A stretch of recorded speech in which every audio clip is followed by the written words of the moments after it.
Welcome to the DX Today podcast, your daily deep dive into the AI ecosystem. I'm Chris, and joining me as always is Laura. Thank you, Chris. And I have been waiting weeks for this one because today we are talking about the part of artificial intelligence that has arms and legs and actually walks across a factory floor, the part the industry now calls physical AI. So walk me through what happened, because I understand a research firm put out a set of shipment numbers in the last day or so that changed the leaderboard entirely. The firm is Smart Analytics Global, and their headline finding is that global humanoid robot shipments reached approximately 19,100 units in the first half of 2026. That number on its own does not sound enormous to me. 19,000 of anything globally over 6 months feels like a rounding error in most consumer hardware categories I can think of. You are right that the absolute number is small, and that is exactly why the growth rate matters more than the raw count. Those units represent growth of 272% year over year, up from roughly 5,100 units in the first half of 2025. Okay, now that gets my attention because nearly quadrupling in 12 months is the kind of curve that either means a real market is forming underneath you or a bubble is inflating above you. And there is a leadership change buried inside that growth, which I think is the actual headline, because the company sitting at number one in the world just changed hands for the first time. I would have assumed Unitree held that spot, since they are the name that keeps going viral with the dancing robot videos that everybody's uncle forwards to them on social media every few weeks. That was true, and it is not true anymore. AgiBot shipped approximately 8,400 humanoid robots in the first half of 2026, taking 44% of global shipment share and the number one position. 8,400 units out of a 19,000 unit market. So one company is now shipping close to half of every humanoid robot sold on the entire planet, which is remarkable concentration. And the growth rate is the part that made me sit up straight because AgiBot's shipments rose 562% year over year, according to Smart Analytics Global's shipment tracking. 562%. I want to be careful here because percentages that large usually mean the starting number was tiny, and a tiny denominator flatters a company enormously in a growth chart. A fair caution, but Smart Analytics Global notes AgiBot's share climbed from 25% a year ago to 44% now. So it was already a serious player before this jump happened. So what happened to Unitree then? Did they actually stumble, or did they simply grow at a normal pace while somebody standing right next to them grew at a completely abnormal one? The second one, and this context matters. Unitree shipped approximately 5,900 units in the first half, which was growth of 170% year over year, finishing with 31% global share. So Unitree nearly tripled its business and still lost the crown. That is a brutal thing to explain to your investors, and it tells you exactly how fast this entire field is moving right now. Between those two companies, roughly 75% of every humanoid robot shipped in the world came from just two suppliers, which is a level of concentration you rarely see outside of aircraft engines. Two companies, 3/4 of a global market. Now, give me the number that I suspect is the one that will actually make policymakers in Washington uncomfortable when they read it this morning. Chinese vendors contributed more than 97% of global humanoid robot shipments in the first half of 2026, and China itself represented more than 85% of global demand. So let me push on that directly. Are these robots doing real work, or are we counting research units and trade show demonstrations and then calling the total a commercial market? That is precisely the right question, and the data answers it. Industrial and commercial applications accounted for more than 70% of shipments in the first half of 2026, up from approximately 50% a year earlier. That is genuinely the most persuasive number you have given me, because it suggests somebody is signing purchase orders based on measured productivity rather than on curiosity or a marketing budget. Linda Sui, who is the founder and principal at Smart Analytics Global, made exactly that point, framing the deployment shift as the equally important story sitting right alongside the raw shipment growth. Is there anybody at all below those top two? Or is this a market where the leaders have simply run away from everybody else who is trying to compete in the field? There is a third place, and the gap is enormous. Galbit ranked third in global humanoid shipments in the first half with approximately 900 units, which is a tiny fraction of what the leader shipped. And one more thing I want to establish before we leave the manufacturing side, which is whether any of these products have actually been built at genuine scale over their lifetime. They have. The cumulative manufacturing volume of Unitree's G1 model reached approximately 11,000 units by the middle of 2026, So this is not a prototype rebuilt by hand for every demonstration. That manufacturing maturity is exactly what makes the next part of this story so consequential. Because as I understand it, the United States has just decided that it does not want those robots.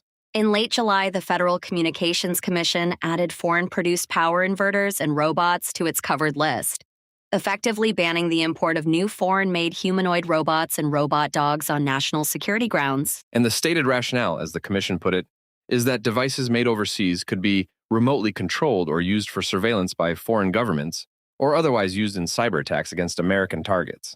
That is the argument, and it is worth noting what the rule does not do. Because the Commission said existing devices already installed in homes and installations are entirely unaffected by this restriction. Let me play devil's advocate then.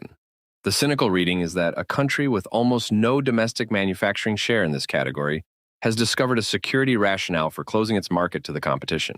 And the good faith reading is that a networked machine with sensors and actuators that physically walks around a warehouse genuinely is a different risk surface than a laptop sitting still on a desk.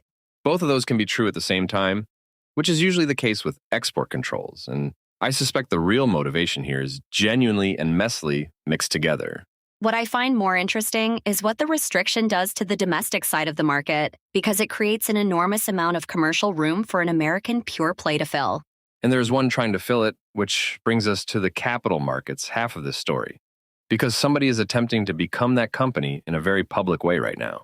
Agility Robotics agreed in June to merge with a publicly traded special purpose acquisition company called Churchill Capital Corp. 11 in order to take itself public without running a conventional offering process. Give me the terms, because the structure of these deals tells you a great deal about how much conviction the money actually has behind the technology story being sold to investors. The business combination values Agility at a pre-money equity value of $2.5 billion and is expected to provide more than $620 million of gross proceeds to the company. And how does that $620 million actually break down?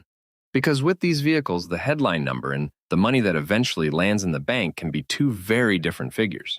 $420 million is cash held in the shell company's trust account, assuming no redemptions, plus approximately $200 million of additional financing committed at $10 per share. Who committed that second tranche? Because the identity of the anchor investor in a deal like this usually tells you far more than the press release headline ever will about real conviction. The lead is Foxconn, which Agility separately lists among its strategic investors and partners. And I want to flag the irony there before you do, because this is supposed to be the American champion. So who is running this company, and does the leadership profile suggest a research organization trying to become a business, or a business that happens to do a lot of research? Peggy Johnson is the chief executive officer, and the framing throughout their materials is relentlessly commercial rather than scientific, which I think is the single most telling signal in the entire filing. Then give me the operational evidence, because I've heard a great many humanoid companies talk about commercial deployment while actually shipping essentially nothing to real paying customers in real facilities. Here is the number that convinced me. Through deployment commitments across 9 customer facilities, their Digit robot has accumulated more than 65,000 hours of operation in live production environments. 65,000 hours is a meaningful amount of real-world runtime. And more importantly, it is the kind of figure you simply cannot fake with a well-produced launch video. And looking forward, Agility says it has already secured more than $300 million of multi-year orders for its next-generation robot, which the company refers to as Digit 5.5. $300 million in booked orders against $620 million in raised capital is a ratio I find considerably more reassuring than most of what I have seen in this sector. And here's the detail that ties this deal straight back to the policy story. Agility says it operates a domestic supply chain that sources approximately 75% of the robot's parts within the United States, which is a deliberately and strategically loud statement. And there is a parallel capital markets story running on the other side of the world, which I gather moved just yesterday and arguably moved faster than the American one did.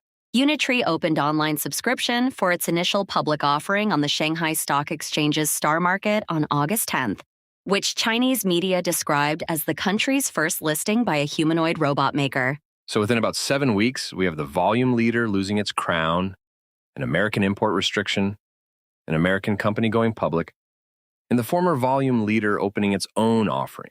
Smart Analytics, Global expects global humanoid robot shipments to approach 60,000 units in 2026, which would mean nearly tripling again year over year from where the market sits today. 60,000 for the full year against 19,000. In the first half implies a very steep second half, which is a real assumption about capacity, rather than a simple extrapolation of a line. It is, and their longer horizon call is that global shipments reach 500,000 units by 2030, which is where I think reasonable people can start disagreeing with each other quite loudly. Say more about that, because you have been careful all episode to separate units shipped from useful work performed, and I want you to land that distinction properly before we close. A robot that can be manufactured is not the same as a robot that can be trusted.